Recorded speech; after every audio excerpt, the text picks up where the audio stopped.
Ladies and gentlemen, welcome to this week's edition of the Let's Talk Thursdays podcast. My name is BrendenPlayz, and today we are going to be doing a bit of a run-through of the upcoming Elimination Chamber. We're going to talk about the recent Payback pay-per-view that happened on my Universe mode, and just a few other little news and things that's been going on, a few rumors and things like that we're going to get into. Realistically, not a lot really happening in this week in terms of wrestling, but it should still be a fun show, and hopefully you guys do enjoy it. Of course, remember to follow me on Twitter at BrendenPlayz and give the Facebook page a like as well. BrendenPlayz is the Facebook page, and that way you can stay up to date with everything that I am doing as well. So, today's been really boring. So doing this podcast today might be one of the most exciting things I've been doing all day, because today has been very boring for me. So yeah, but look, it's been a bit like that for me in the last week or so.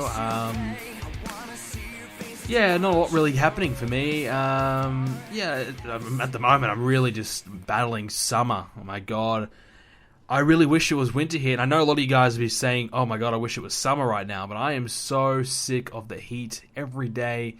It is so freaking hot. I'm just so sick of it. I mean, I love winter here in Australia. Winter in Australia is perfect. It's not cold. It's not hot. It's just absolutely perfect. But summer, it's just hot as hell, humid. It's just awful. So I'm battling the heat right now in summer, and I cannot wait until probably around about April and May. That's when the heat starts to go away a little bit. So still a couple more months to go. And that's why last year was the first winter that I had in my new house. And I realized then that, oh my god, this is perfect. This is like the perfect weather. Absolutely perfect. And, you know, if I could have the weather like that all year round, I would never leave. But here I am right now. I'm thinking to myself today, I want to move as soon as I possibly can. I cannot take any more of these summers. I mean, I don't know if I can. I don't know if I can take another summer or two of this crap. I mean, I might have to move. I might have to go south. I might have to go get out of this heat, because at the moment it's just killing me. It's just killing me. And you know what? It's going to get worse. I think it's going to get to 40 degrees Celsius on the weekend. Now, I don't know what that is in Fahrenheit. I think it might be, 110, maybe 115, something stupidly hot. Extremely hot. So it's only going to get worse, and I probably could melt. I might die over the weekend, because it's just going to be so hot, man. And the problem is, and the reason why I complain the most, really, is because in my office, I don't have an air conditioner. I have one air conditioner that does the entire house, and have one in my bedroom as well. So the one that does the entire house doesn't really feed into my office at all. So realistically, if I'm going to be in the office at all, it's horrible to make videos in, because I can't have my fan on when I'm making videos because it's too loud. But I can have the aircon on, but the aircon doesn't get into the room, so it doesn't make any difference. So it's just tough. I mean, I might have to get an aircon put in here, but yeah, it's annoying. I'm so sick of summer. So there's my little rant for the video. I haven't really been doing much, like I said. I mean, I don't feel like gaming at the moment. I mean, I guess maybe I played so many games, over December and January, that now I'm kind of, I don't know if I'm burnt out. I just haven't started a game that I really want to keep playing. I have been playing a lot of Battleborn though, and you might be surprised to hear me say that, and we might talk about that later on the show. But I'm really enjoying Battleborn, and I'm still playing TW16 for you guys that play that. I've been playing the last couple of weeks religiously, so still playing that. Still playing my WCW playthrough. I think I'm on my third year of that playthrough, and it was going well. And I decided to make the brand split for WCW, and since I made the brand split, my shows have just turned to absolute shit. So now I'm kind of contemplating if I should cancel the brand split or not. But anyways, I've been doing a lot of that, and I've actually been watching a lot of wrestling. Enjoying wrestling. I guess sometimes it's strange to hear people say that I'm enjoying watching wrestling, but I am. Wrestling's been fun to watch, and I guess the thing that's probably been missing out of my life is sport. at the moment, cricket is not on. It won't be on for another week, and then a couple of weeks after that. So I've got no cricket. And my other favourite sport, rugby league, that doesn't start for another month. So I'm kind of like got no sport to watch. I don't know what to do. I didn't watch the Super Bowl. I wasn't around for it. Actually, no, I was asleep. The day of the pay-per-view, of the Payback pay-per-view I did was the Super Bowl. So I was asleep when the game was on, because there was no way in hell I was going to do an all-nighter and then stay up for an extra 4 or 5 hours to watch a football game that I really couldn't give a shit about. So, yeah, there's no sport to watch, there's nothing. So I'm bored. I did see the Split movie over the weekend, and that was really good. I really enjoyed that movie. So if you haven't seen that one, highly recommend that. The acting, I can't remember the main guy's name. I'm really bad with actors' names.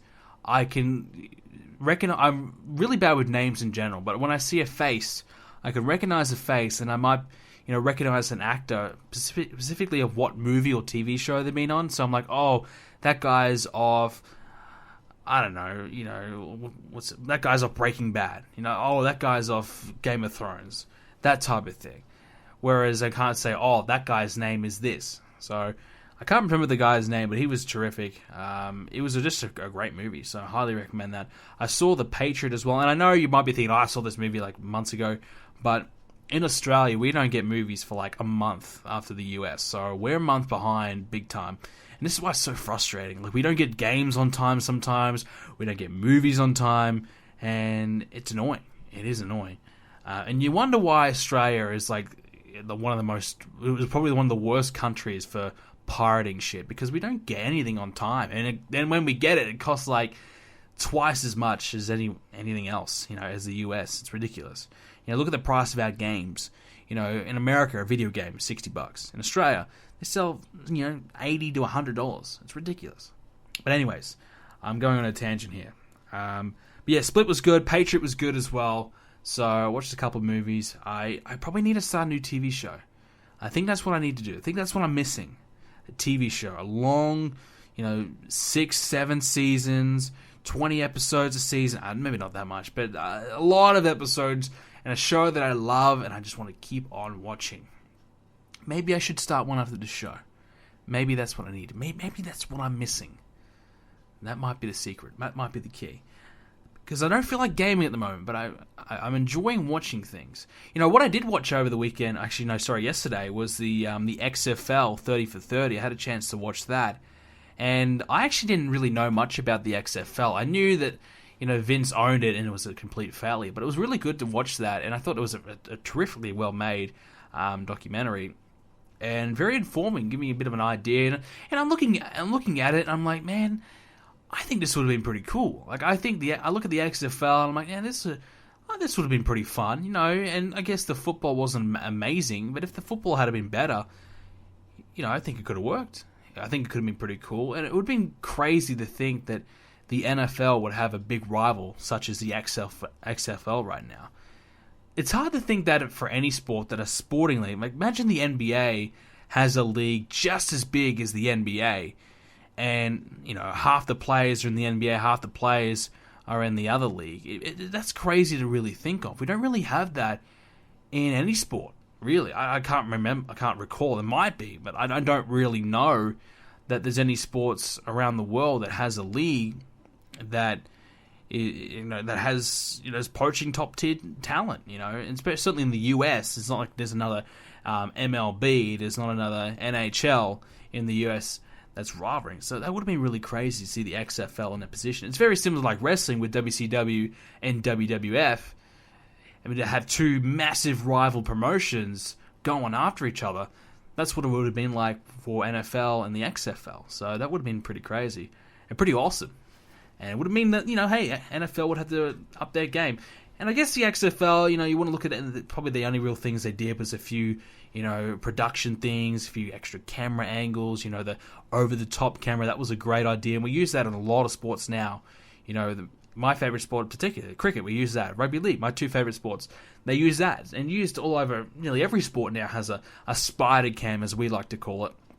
In Australia, I don't know what you call it in the States, but that's what we call it down here. So Yeah, I mean, that's pretty cool. So definitely check that one out. I think it's pretty informing, and I really didn't know anything about the relationship between NBC and the WWF. I didn't know that Jim Ross was actually calling them the games, and Jerry Lawler, and I didn't know all these wrestling guys were involved. I didn't know all that. I thought they might have made an appearance, but I didn't know they were actually, calling the football game. So that's probably one step where they went wrong, to be honest. But I can see why they went with that direction. So yeah, definitely check that one out. And I know there's a 30 for 30 coming up on Ric Flair. That's another one I definitely want to make sure that I see. But we'll get into some wrestling, well, nearly wrestling. We'll talk about Payback, which happened over the weekend, happened on Sunday. And to be honest, Payback was fantastic. Now, not because I thought the show was good, which I thought it was pretty good, but Payback was great in terms of nothing went wrong. Nothing went wrong on the entire show. I didn't make any mistakes on the pay-per-view, which I normally make a couple. Then I'm like, oh my god, why did I do that? I'm stupid, blah, blah, blah, blah. The live stream all went to plan, all went smooth, didn't cut out, I didn't have anything not ready. Everything was great. I got everything right. I got the pay-per-view done a day in advance. So truly, this was the perfect pay-per-view for me, and a pay-per-view that took all the stress out of my life, because WrestleMania was a complete, utter disaster. Now, not because it really was my fault, it just happened to be one slight little error in terms of the file that I didn't know about, because, well, how would I know? The file was working perfectly for me when I was making the video, but just when I rendered the video, it didn't work at all for whatever reason. I don't know why. So that kind of ruined WrestleMania, and made it, delayed it a number of days, and we couldn't even stream the damn thing, on time. So it ruined it.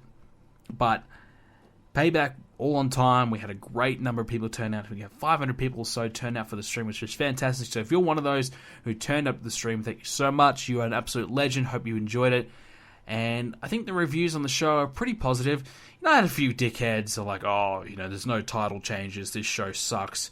And it's like, well, really, does there have to be a title change for literally no reason for the show to be good? And the guy was like, yeah. So yeah, no title changes automatically means the show sucks. So we get a lot of dickheads like that, and you got to do what you got to do. You just block them, and that's something that I'm trying to learn. I'm trying to get not too frustrated by my comments, because literally my YouTube comments, and I put out a tweet earlier this week saying that I'm so close to being done with comments on my videos, and not disabling them, but not reading them, because literally these are my comments. People asking me how to do certain things on the game, and I get that people want to know, but for me personally, if you can't figure it out, then that's on you. Like, I go into a game and I fiddle around with it. I go ahead and I try and learn everything about it. I try and learn for myself. Or I guess if I can't figure it out, I go ahead and Google it. So it kind of baffles me that people always come over to my videos and ask me, how do I put the title on the line, things like that. So that's why I did the tutorials, a couple of tutorial videos there, and hoping to help a few people out. But that still didn't help a lot of people. I still get the same comments all the time, asking me for help on everything. So that's kind of annoying, because you want people to come along to your video and you want them to talk about the show. You want them to comment about what they saw. Instead, you get them all in there and they're asking me how to, make their show better. So it's kind of like I'm not getting the feedback that I want. I'm not getting the responses that I want. There's not a lot I can do about it. It's just what they want to talk about. And I guess, another thing as well that kind of annoys me is, like, people ask me all the time, oh, can you add in the women's division or blah, blah, blah, and, get the same comments all the time, the same questions. You answer them every couple of videos. I'll go in there and I'll answer it, and hoping that people see it and they won't ask it again, but you still get the same questions over and over. So I guess this is something that every YouTuber kind of goes through, is that you get the same questions all the time, and I guess you have to kind of either decide, all right, screw it, I'm not going to answer that question anymore, it's been answered, or you just keep on answering, hoping that people start to get the picture. So that's the kind of dilemma I'm going through. But I guess, it's just frustrating, and a lot of people giving me criticism, which is fine. I'm fine with the criticism, but it's criticism that is just stupid. Like, for example, oh, this video sucks because this created wrestler you downloaded isn't perfect. He isn't, as good as the one I've got on blah, blah, blah, blah. And that's great. If I didn't find the one that you've got, and I thought this is the best one I could find, so this is why I'm using him. But people, still get angry at me about that. Or like I said earlier, the title didn't change, this sucks, or why did you have this guy win? This guy's been the champion for too long. And I get it, wrestling fans are never happy with anything. But, it's frustrating. You're trying to put out the best entertainment you can, and at the end of the day, it's free entertainment, and people complain a lot. But at the most of the time, it's good positive feedback, and most of the feedback was pretty good. I will say a lot of the feedback we got on the salary cap was great. I did enjoy reading the comments on that video. A lot of people actively asking me questions as to how it works, wanting to know a little bit more about it, and a lot of people saying, hey, this is great, I would love to use it for my own show. So that's pretty, that's pretty cool that people were like, all right, this is a pretty cool idea. I'd love to do that for my own show. And that's nice. And that idea, that idea pretty much just came about the fact that I really enjoy fantasy football and things like that, and salary caps and creating my own teams and things like that. And I really like salary caps as a mechanism to keep teams balanced. And, we did a little bit of research about that in college. I study sport management, so we kind of did a bit of a research on how to keep, sporting leagues balanced the most. What's one of the most effective ways? And I came to the conclusion that salary caps, in my opinion, are one of the best effective ways, rather than, drafts. One of the researches we did is, like, for example, the NBA draft the best way to keep a league balanced? And, there's a few pros and cons for it, but I found that the salary cap is probably better. So, looking for my own universe mode, one of the ways that we keep things balanced is obviously the draft. And that's, the thing is, like, in a year period, people can change, things can change, people can come and go. So if there's no real changes happening throughout the year, then obviously one brand will either succeed or one brand could either fail. And one brand could go way ahead of the other or vice versa. So that was the issue that I was facing. So I felt like the salary cap was a way for me just to kind of counter that. And it seems as though most people like that. So if you haven't really read too much about it, check out my video on my channel put up a few days ago, and also check out the articles on the website. I also put up the free agency list on the website as well, so you want to check out who are the free agents available for Universe Mode. That's all available on the website. And that's one of the things I want to kind of do. I want to get a little bit more content going on the website. I would love to do daily articles on my website. I would love to, do the power rankings all the time. I would even love to do a podcast about my Universe Mode. I would love to have, 3 people who know my Universe Mode well and will chat about it. But I guess, that's, wishful thinking, going a little crazy. At the end of the day, it's just a video game with just a, made-up story that, is going on. But these are the types of things that I can dream about, because for me personally, I really, really want to be involved in some kind of league, some kind of sport. And this is kind of like fulfilling that at the moment. I'm creating my own kind of league, creating my own kind of, quote-unquote sport, and my own show. I'm creating that.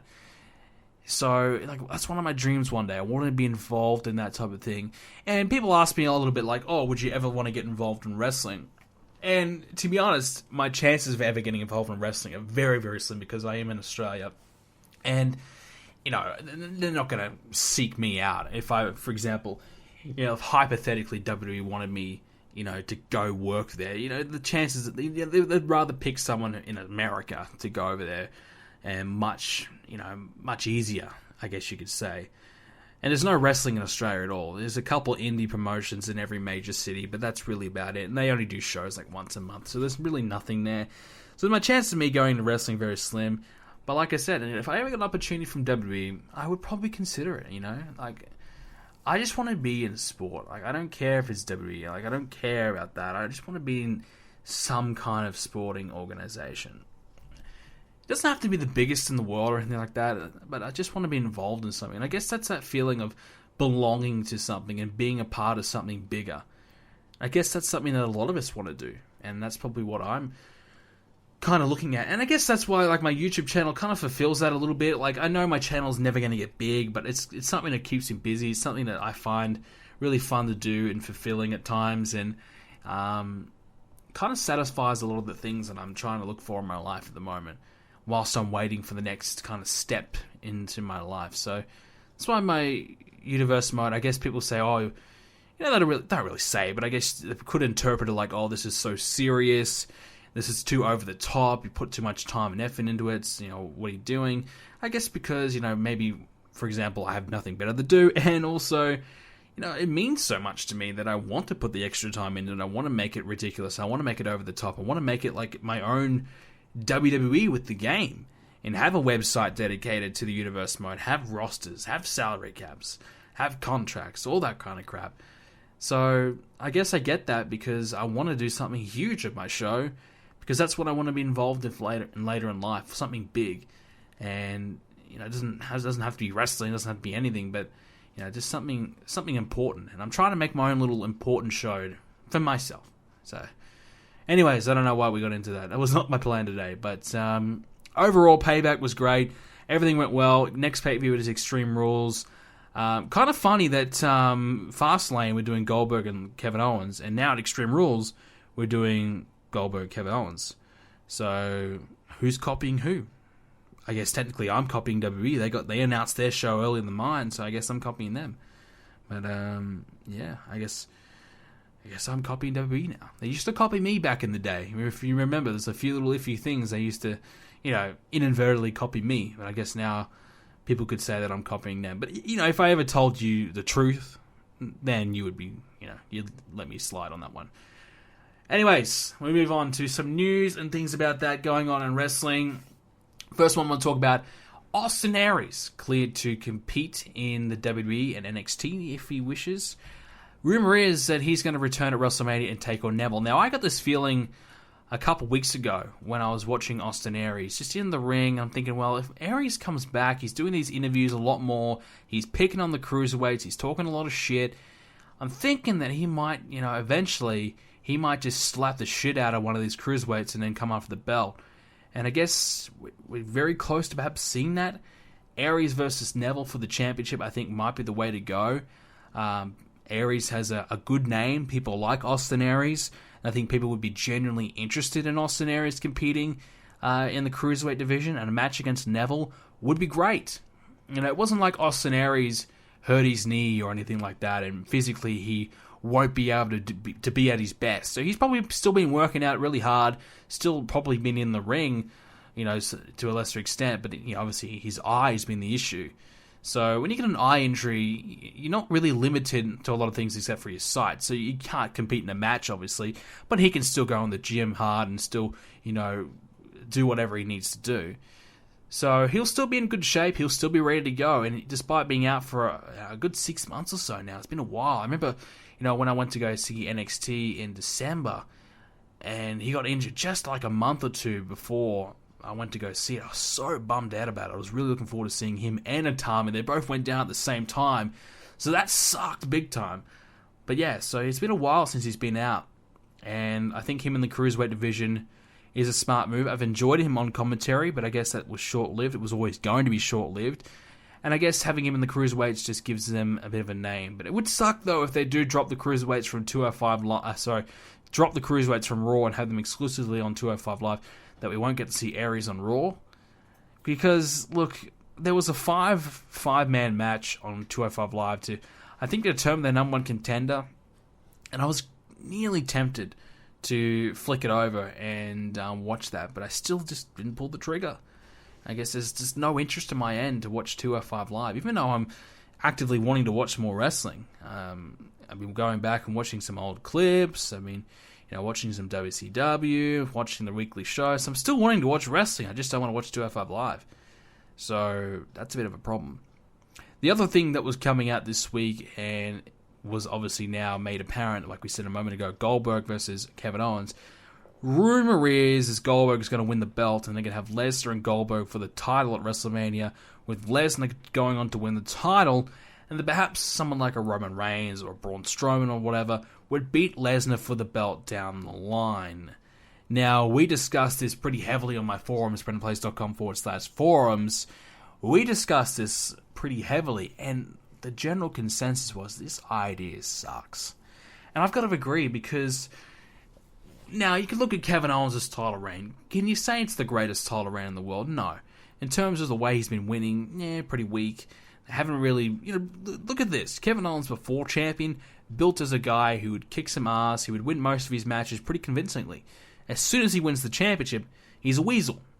Needs Jericho to help him win out all the time now. So WWE, once again, proving that they don't know how to book a heel champion. The only way they know how to book a heel champion is by him being a weasel. Just look at Seth Rollins, his title reign, for example. And now, even AJ Styles a little bit as well. It's just another example of Kevin Owens here. So they don't know how to book a heel champ. And I guess maybe they're not thinking that Kevin Owens can be in a high-profile match and people care. But people are already sold on Lesnar and Goldberg. People are already happy to see that match. It's already a big enough match as it is. Do they need a title to make it even bigger? No, they don't. Whereas Kevin Owens and Chris Jericho, if that's the match they're going to do, which I'm hearing that it probably will be, and that's in the mid-card, could that use a title around it, like the Universal title around that, to build that even more? Absolutely. Now, instead of the Universal title, are they just going to use the US title now instead? Have Owens beat Jericho for the US title? That's not as exciting, is it? That's not as amazing, is it? And especially because they've been, teasing this for months and months and months and months. For us to only get the US title is kind of a bit underwhelming and a little disappointing, I've got to say. So, I don't think that's the right way to go about it. Now, the way I would have this match go down is I would have Goldberg, dominate Owens, look really good, dominate him, and not a 5-minute match, but maybe, 7-8 minutes, back and forth, Jericho helping him out and distracting Goldberg as much as he can. Maybe Jericho gets hit with a spear, maybe a jackhammer as well to take him out, and Goldberg, after 5, 6, 7, 8 minutes, getting ready to set up Kevin Owens. Because the reason why I say such a little bit about time is because I don't think Goldberg can do a 20-minute match. I think Goldberg might be able to do a 10-minute match at max. And the way he's been built up, well, you would think Owens would only last 60 seconds rather than 90 seconds against Brock Lesnar. And Owens losing the belt in 60 seconds would be absolutely ridiculous and would just kill the champion, kill Kevin Owens dead for good. Whereas Brock Lesnar, well, he could just say, that was a fluke. I'll get him next time. And, he'll be okay. So it would kill Owens dead right there.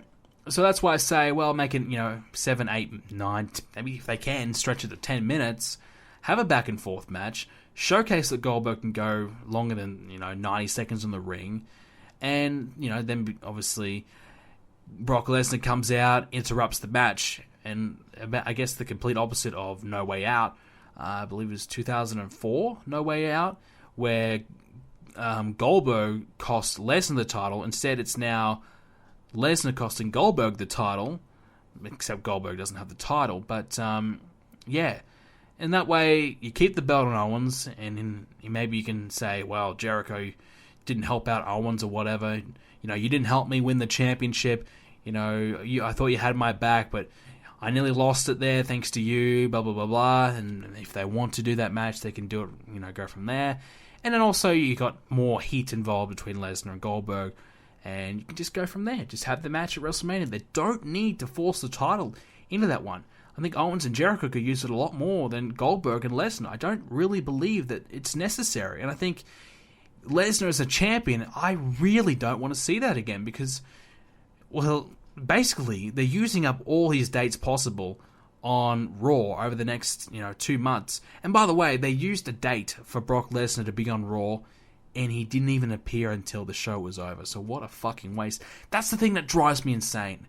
We don't get Lesnar enough on TV as it is. Then they use his dates up on live events. Really? Come on. We couldn't have Lesnar on a fucking match on Raw. We can't get him to show up and cut a promo. We can't get him to show up and beat the hell out of Jinder Mahal or someone. Come on. Instead, he'll come in once a month. He'll cut a promo. Well, he won't even cut it. He'll just stand there while Heyman cuts a 10-minute promo. And that's it. When Goldberg's accepting the match, why not have Lesnar come out and they go face to face, And and said, well, look, if you win that championship, I'm coming for you. If you have that title, then I want that title at WrestleMania. I'm going to take it from you at WrestleMania. I mean, couldn't they do that? Instead, they had Lesnar show up at the end of the show and, beat up Big Show for a couple minutes, and that was it. So they're just wasting that. And I don't like the whole build-up towards WrestleManias between part-timers. We've seen it for the last 4 or 5 years, where they'll see each other or touch each other once within 2.5 months before the pay-per-view. They'll be on the same show once. I don't like that. So let's just going to do something at Fastlane, something to set this up a little bit more and give something more substance to this rivalry. And they are going to have the title, fair enough, but Roman Reigns is going to be the man to beat Lesnar. It's already bad enough Lesnar will be champion, and probably will only show up won't even defend it until SummerSlam, most likely, because they've used all these dates up. He won't have any dates available. And then what? Roman Reigns beats him for the belt. Wow, that'll get over well, wouldn't it? That'd be fantastic. Not, I mean, Braun Strowman. Yeah, look, that would be great for Strowman to beat Lesnar, but Lesnar shouldn't be losing any matches anymore, and that's why I'm thinking he shouldn't be champ. Don't have him have the belt. Have him come back later in the year. Have his Survivor Series match or whatever, and win a few more matches, and then maybe you set up for a big Lesnar and Strowman match at the Royal Rumble, or you set it up for next year's WrestleMania when Strowman has been built up even more. He's even more dominant. Because now, yes, Strowman's great, but is he ready for a massive match against Lesnar yet? I don't know. But anyways, we'll move on to the next topic here. Now, look. This topic, in my eyes, is not worth any more than a couple minutes. Paige apparently is training for MMA, and she's contemplating she's contemplating an MMA career once she's done in the WWE. I mean, this is just ridiculous. Paige, someone who just messed up her neck, contemplating this jump to MMA. I mean, look at the size of Paige. Can she beat these women in MMA right now? In the UFC, for example? Is someone like Paige going to be able to... No. So, Paige, you want my advice? Don't do it. You're an attractive young woman. Stay in WWE. Wrestle until you're 30. Make your money. And get out. Go off in the sunset with Del Rio if you're still with him. I doubt it. And go do something else. Go work a regular job. MMA, not for you. Hideo Itami, rumored to be returning soon. He is now officially cleared. So I'm guessing he'll be back in NXT. I mean, this guy has had no luck. Came in 2-3 years ago now? It's been a while, hasn't it? Touted to be the next big thing, the big name Japanese superstar coming in. And now, Nakamura's way ahead of him now. And Itami's old news. When realistically, many people were saying Itami far better than Nakamura, and more excited to see Itami do well. Now it's all about Nakamura. Nakamura's the man, and Itami's just forgotten. I mean, think of all the guys that have come through and gone beyond NXT now since Itami's been around. Kevin Owens, Sami Zayn, Finn Balor, and even in NXT now still, Bobby Roode's recently gone ahead of him. Austin Aries now, he'll be going up ahead of him. Nakamura's gone ahead of him. God, even Ty Dillinger's ahead of him now. So Itami is right down the bottom. And Itami could be great as an opposition to Bobby Roode down the line, and maybe he'll finally get the championship if he can stay healthy. And to be fair, this injury is not his fault. He was dropped on his head or whatever from that idiot whoever did that. I can't remember who it was. But it was not his fault, so let's be fair to the guy. And he's just had a bad bad run of injuries. Hopefully he can stay healthy. Hopefully he can have a good year run in NXT this year. Get the title, have the run he's been looking for, and get that main roster promotion. Because I think they're going to be very hesitant to give him that main roster spot if he's so injury prone. So he needs to prove himself for a good year that he can do it, that he's healthy. And I hope he's been working on his English. I hope he's been working on a character. And that might be one of the things he needs desperately to stand out from the rest right now. Because look at Nakamura. Has the entrance, the theme song. Just has that look about him. He's just a really unique guy. Really weird guy. Just so different. But he makes you watch him. Itami, he's a great wrestler, but what else do you have apart from that? Not a lot. So that's where he's going to struggle to kind of set himself apart. So hopefully he can come back. Hopefully he can have plenty of success. I don't know how old he is. I think he might be, is he 36 now? 35, 36? So maybe even older. So he's getting up there in age. He's getting to the point where they might start to think, well, geez, if this guy gets injured again, he might be done.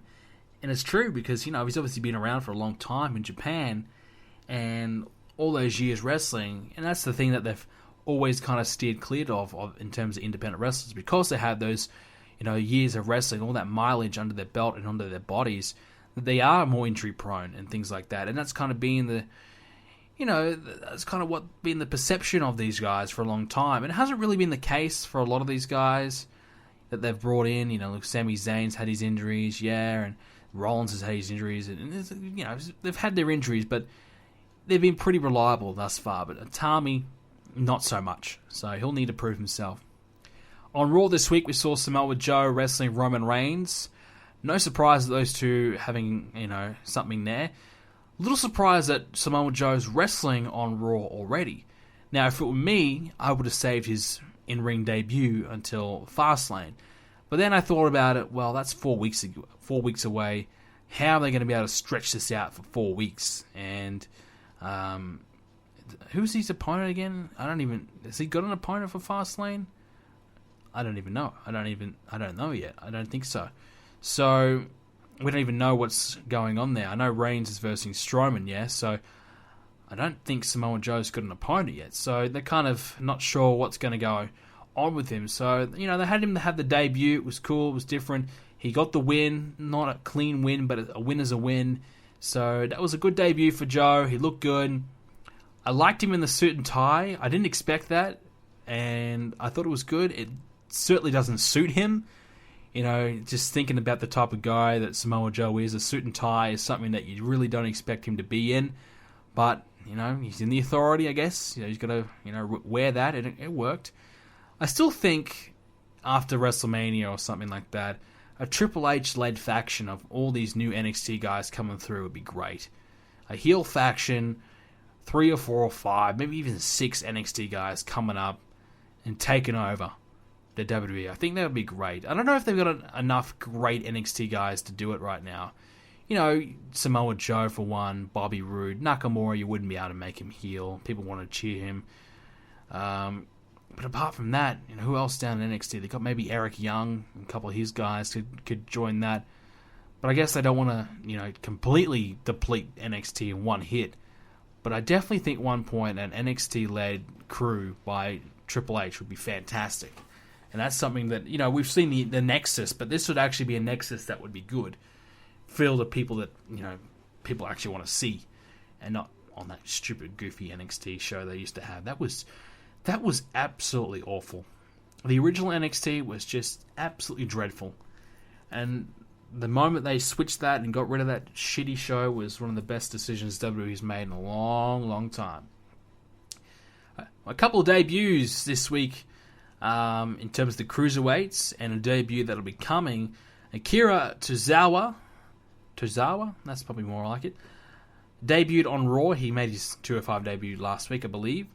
I saw Akira Tozawa in the NXT Live event in Australia a couple months ago, and he was one of the most over guys on the show. Those noises he makes in the ring, people are all doing that with him. People are yelling that out. People will love that. So that's probably one of the things that people are going to really like about him. Apart from that, not sure what else. In the ring, he's fun. His finisher, though, look, it's a German suplex. But we see every freaking person hit a German suplex, and nobody wins their matches with German suplexes. So it's hard to believe that all of a sudden, this guy's German suplexes are so amazing, which it doesn't look any different. It's so amazing that it will beat anyone. And that's the thing. You can put over a move if everyone else on the roster is doing it. It's like when I think, Steve Austin or someone like that, it might have been Jim Ross, I don't know, said, how do we, make moves great? And they mentioned the DDT. Is the DDT dead? And yeah, it is. But could you ever revive it again? And yeah, you could. Within, it would take a long time, might take a year or two, but you would limit the amount of people using the DDT, and you might have, let's say Akira Tozawa, his finisher is the DDT. Every time he hits the DDT, he wins, and no one's kicking out of the DDT anymore. And no one else is using the DDT as just a regular move, and it's only being used as a finisher. So that way the DDT would slowly gain more recognition as a finishing maneuver, and people start to believe that this move can beat people, and over time the move would be, recognized as a finisher again. So if that's what they want to do with the German suplex, it might work with Akira Tozawa, but when you got guys like, Cesaro and Brock Lesnar and all these guys throwing everyone around the ring with every suplex you can think of, never winning the match with those moves, well, it's hard to believe that the Akira Tozawa's suplex is going to be any better. You look at Brock Lesnar's suplex, you would definitely believe his suplexes are much more damaging than Akira Tozawa's. So, my point exactly. I did remember seeing something on Twitter or something like that Grand Metalik is coming to 205 Live next week. Now, I haven't read anything again since. I'm hoping that I'm right, but I believe I saw it on WWE's Twitter. Grand Metalik is finally coming to the Cruiserweights. The one guy in the entire tournament, when I watched that, Cruiserweight tournament, I looked at Grand Metalik and said, this guy is awesome. Everyone else, I thought, yeah, this is cool, alright. I looked at Grand Metalik and the shit he was doing on the ropes, walking on the ropes, like it was nothing. I said to myself, wow, this guy is different. This guy, this is what the Cruiserweights need to be all about. When I looked at this division, I'm looking at someone who stands out. I'm looking at someone who's, different, who, is bringing a style that I've never seen before. And Grand Metalik, they call him the Master of the Ropes for a reason. He does shit on the ropes that I couldn't even believe of. I just couldn't imagine. It was crazy. So this guy is the real deal, in my opinion. I'd be pushing this guy to the moon. Unfortunately, Neville and Jack Gallagher and guys like that are probably ahead of him.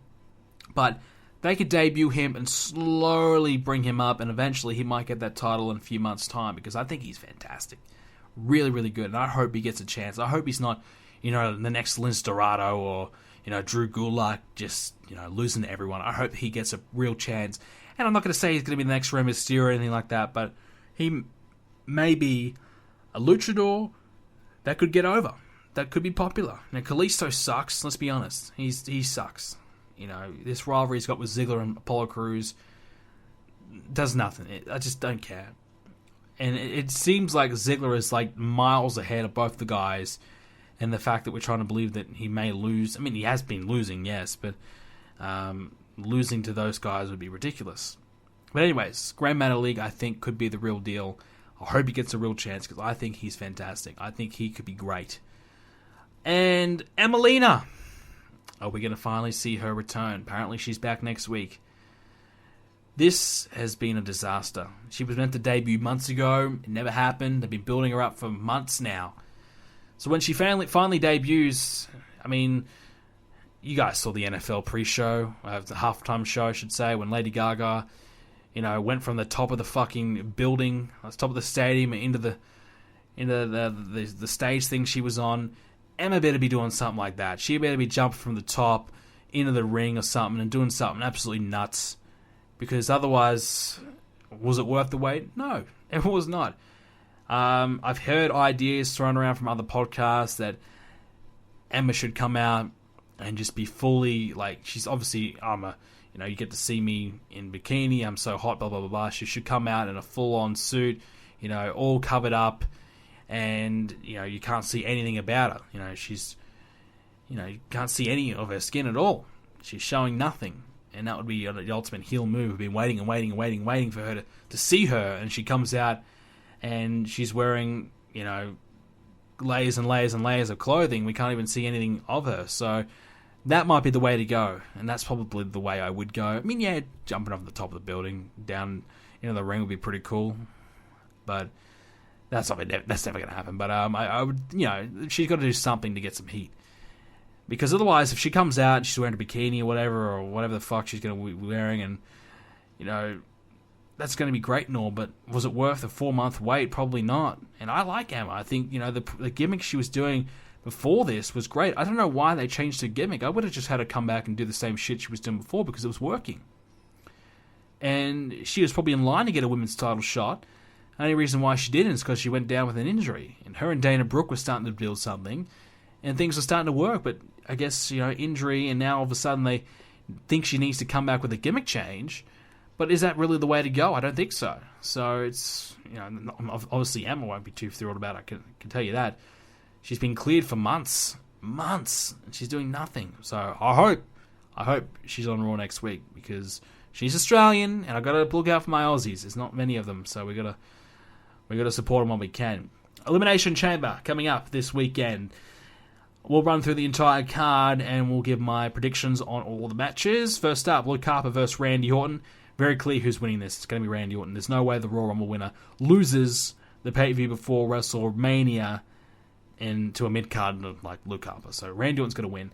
Cruz and Kalisto versus Dolph Ziggler. Now, Ziggler's been losing a lot lately to these two guys, and I like Apollo Crews a lot, but they've found a way to make me think Apollo Crews is a piece of shit. So even now, I've got the perception that Apollo Crews sucks, which I know he doesn't. I think Crews is great, but even now I'm looking at him, I'm like, man, this guy sucks.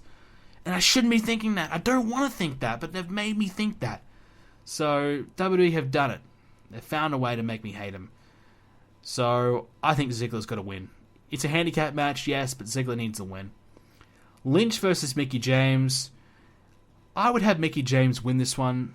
I would have her cheat, or Alexa Bliss gets involved or something. Mickie James just needs a big win to get her started. You can't have her come back and lose her first big pay-per-view match. She needs a win. And even if, I like Becky Lynch, but she needs to take the loss in this one. Alexa Bliss versus Naomi for the women's title. They're still going with Bliss as the champ, and now this new Mickie James and Bliss combination would have me thinking that's the way they're going to keep on going. So I don't think Naomi's going to win, but it's good to see Naomi getting pushed into this spot. I think that's good for her, and I think she needs to stay in the title hunt. The piss break of the show, the American Alpha versus... I'll read out the names. Slater and Rhino, can't believe they're still a team, by the way. Rizango, who cares? The Usos, I like them. Ascension, Vaudevillains, tag titles on the line. I mean, if the American Alpha don't win this one, then God help us. The Usos are the only team there who's got any credibility, and I like the Usos now. I like the new heel gimmick. I like the way they carry themselves. I like their entrance. I like their look. It looks cool. I like that. American Alpha are great. So really, we should have just done American Alpha versus the Usos. Maybe that's what they'll do at WrestleMania. All the other teams are dead in the water. Slater and Rhino, they lost the belts, and then they kept on losing, and now they're done. I think they should just split as a tag team, let Rhino go as a singles. Then again, what do you do with Heath Slater? Nothing. But the interest for those guys are done. No one cares. Rizango, I thought had potential, but they had him lose straight away, and that was it. They're done. Ascension have been done for years now, and the Vaudevillains, well, they bring them up, they give them a bit of a couple month push. Things are looking good, then they just lose and lose and lose and lose, and now they are, when I was tracking the wins and losses, a few months ago, I think the Vaudevillains had the worst win-loss ratio out of everyone. They were just, I think they lost like 10 weeks in a row when I counted for like 10 weeks. They just lost every fucking time.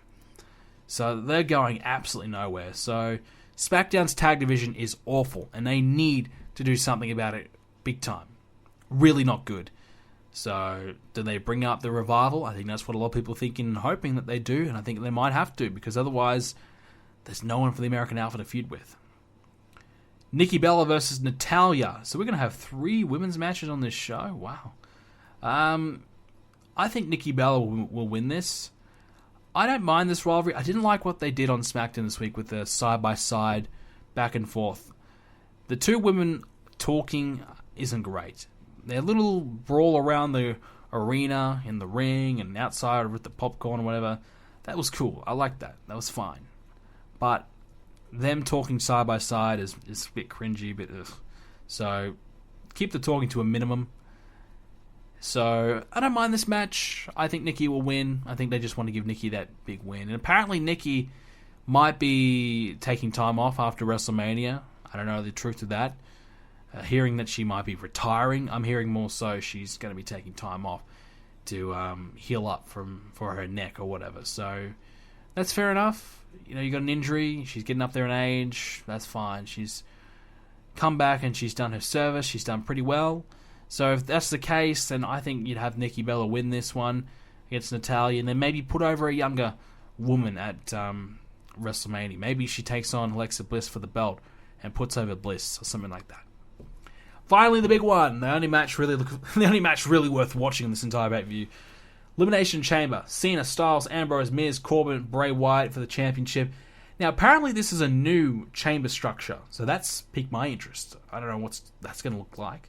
Is it going to be bigger? Is it going to be higher? Lower? I don't know. What's it going to be about? So that'll be certainly interesting to see.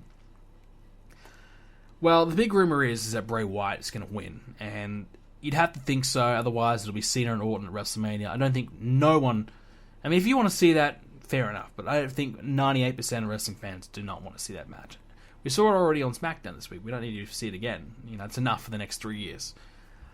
So I think Wyatt and Orton would be the way to go, but it's just disappointing that Styles may be in a nothing match at Mania. Ambrose, I don't think deserves the belt. I think he's had a bit of a lackluster run. He's a little stale in my opinion.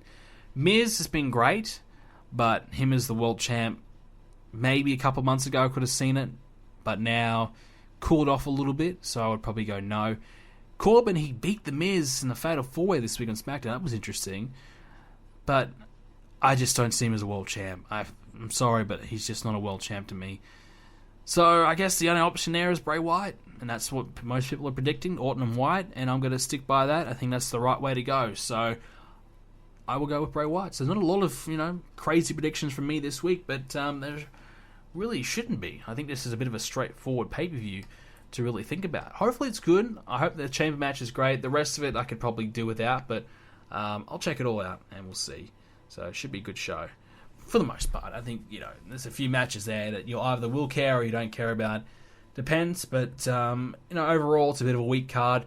But that's what's going to happen when you put 6 of the best guys in the one match. And that's just what's going to happen on the brand exclusive pay-per-view.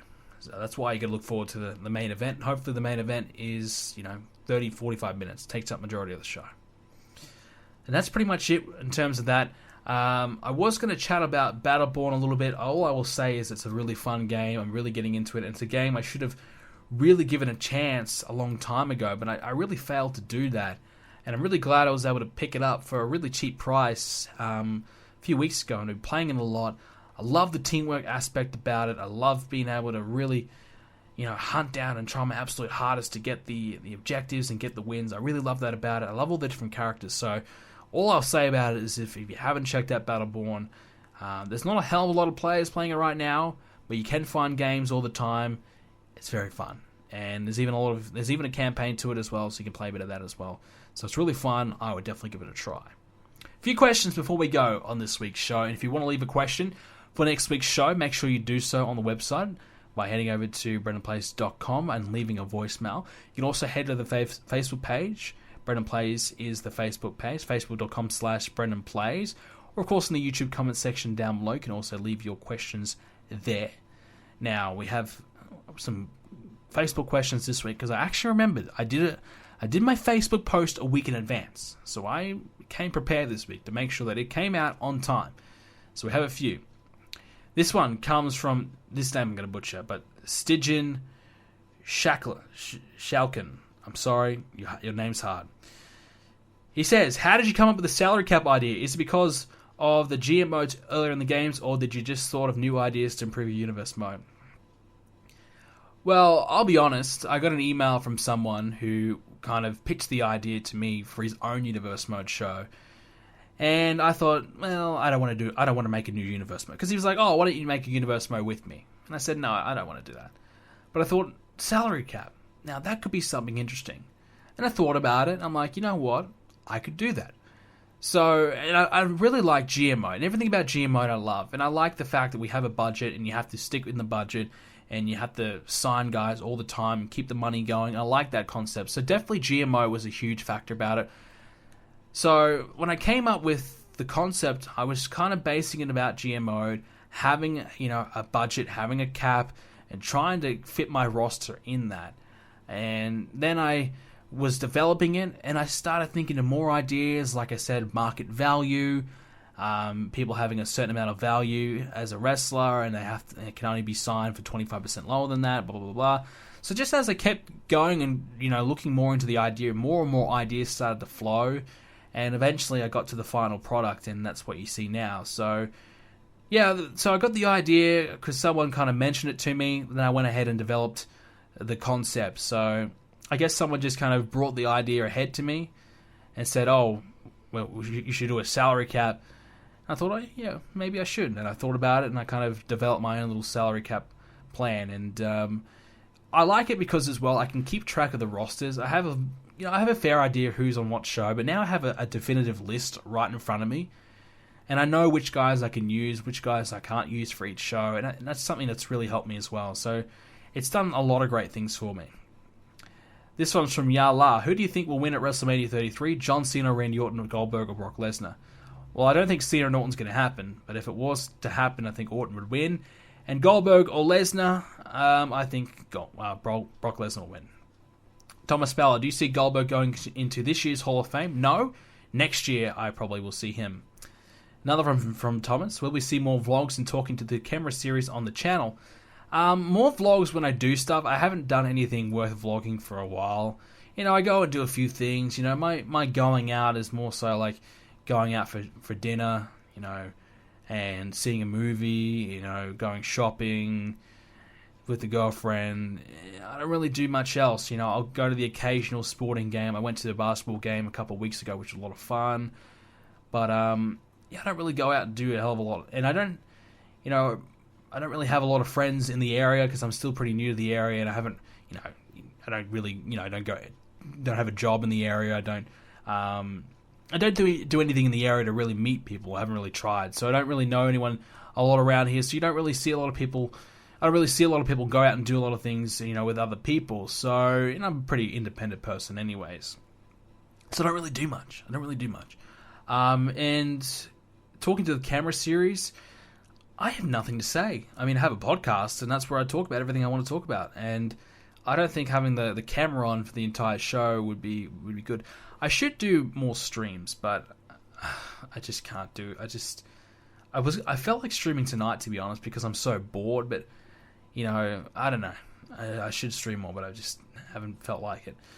Do you think Shawn Michaels would have been inducted into the WWE Hall of Fame if he didn't return in 2002? No, I think they probably would have waited on that. There's a lot more guys that needed to go in before Michaels. And I would say he probably would have been in maybe 2006, 2005, not 2002. And Thomas got a few more questions here. A lot of questions from him. How long do you think Daniel Bryan will stick around in WWE when his baby is born? That's a good question. Well, Bryan's only really working, a day or two a week. It doesn't really work much. Doesn't have to do much. So I can't see why he can't be away for 2 days a week to go work and bring an income whilst Bree's not able to. So I think Bryan will, stay in WWE for as long as they want him to. I don't think having a baby will affect him too much. Maybe he'll let Shane McMahon take over as the on-screen character for a couple of months, maybe, whilst the baby's just born, and Bryan will take a back step and he'll go away for a month or two, then come back. But I don't think he'll be gone permanently. This one's from Alfonso Romero. Which NXT superstars do you think will be called up this year? The Revival, Bobby Roode, Ty Dillinger, Nakamura. Maybe not Bobby Roode, actually. Maybe they might say Bobby Roode for next year. But I think Nakamura, the Revival, and Ty Dillinger are probably definites. Women, Asuka's a chance, but I don't know. I think Asuka would be cool. She came out and came after Charlotte. I think that'd be cool, but we'll have to see. I would definitely do a champion versus champion storyline between Charlotte and Asuka. I think that'd be great. And if you have any other questions here, Cameron Fox, what do you think The Rock will do at WrestleMania? Probably come out and just cut a promo, maybe just hype the crowd up again, maybe beat someone up again. What he did at last year's WrestleMania just sucked. It went on for way too long. I didn't like it. And just kind of buried the whites in me, so that was bad. So hopefully he doesn't do anything stupid like that again. But not a lot. Maybe he just will come out, kind of promo, hype the crowd up a little bit. And I don't think we'll do a lot. That's pretty much all we have for this week's questions. We're running out of time, so I hope you guys did enjoy this episode of the podcast. Like I said, leave your questions for next week. We'll be talking about the fallout from Elimination Chamber. And make sure you leave a like on this episode of the podcast and subscribe to see more podcasts coming away every single Thursday. And I hope you guys enjoyed it, and I will see you all next Thursday.